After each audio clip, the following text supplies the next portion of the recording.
Bonjour Stéphane Cor. Bonjour Mégane. On va revenir plutôt sur une info dont on a parlé la semaine passée.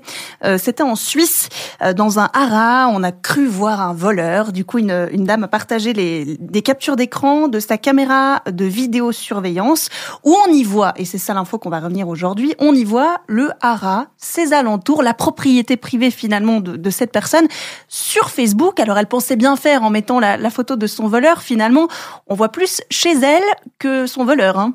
Alors, il y a le problème de dire, OK, quelqu'un est en train de faire des repérages. Mais parlons justement de ces potentiels repérages que quelqu'un de mal intentionné pourrait faire, soit pour voler, soit pour agresser les animaux, soit pour différentes raisons. Dans ce cas-là, les démarches que j'ai faites pour identifier le haras, en fait, le haras, bien sûr, est partagé sous le nom de sa page Facebook, etc.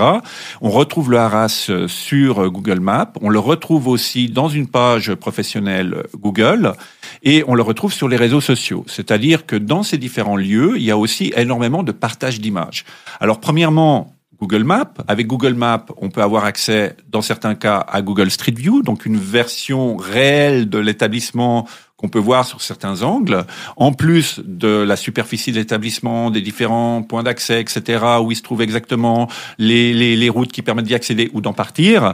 Tout ça est visible sur Google Maps. Et dans la version Google Street View, on a encore plus de détails. Donc, on peut zoomer, on peut faire certaines choses, là aussi. Alors, il faut savoir déjà que pour Google Street View, on peut demander à Google de flouter sa maison. Et que dans certains cas, c'est quand même bien de le faire.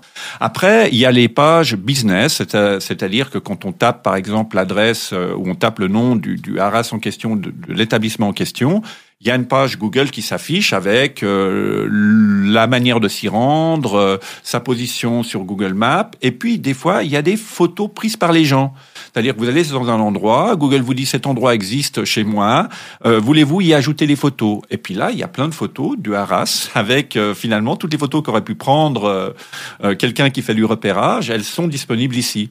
Et puis, il y a aussi le fait d'aller, par exemple, sur Instagram. Sur Instagram, il y a plein de gens qui visitent le haras et qui prennent chacun, eux, leurs propres photos. En taguant le lieu à chaque fois. Voilà, en taguant le lieu à chaque fois. Donc, il faut être aussi conscient que ces photos-là existent à ce niveau-là. Donc, il y a plein d'endroits où ces images peuvent être quelque part saisies et un criminel aujourd'hui ou quelqu'un de mal intentionné, pour faire un repérage, va souvent se baser plutôt sur ces éléments-là que physiquement venir à un lieu où peut-être il devra répondre de sa présence.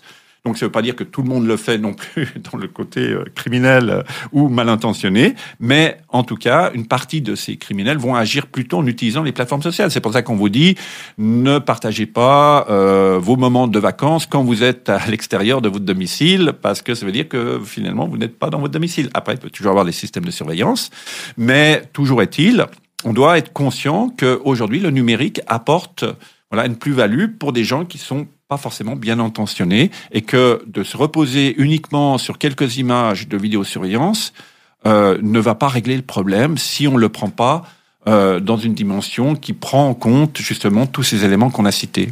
Un privé, comment est-ce qu'il peut faire pour se protéger dans ce genre de cas de figure finalement? C'est déjà identifié. Qu'est-ce qui existe et qu'est-ce qui existe permettrait d'avoir accès à quoi? C'est-à-dire, je vais identifier ces images sur Google Maps, je vais identifier ce qu'on voit à travers Google Street View, prendre une décision aussi.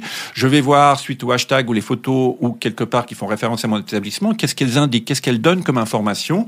Et compte tenu de tout ça, éventuellement, je verrai quelle décision je peux prendre et qu'est-ce que je dois ou pas renforcer en matière de sécurité.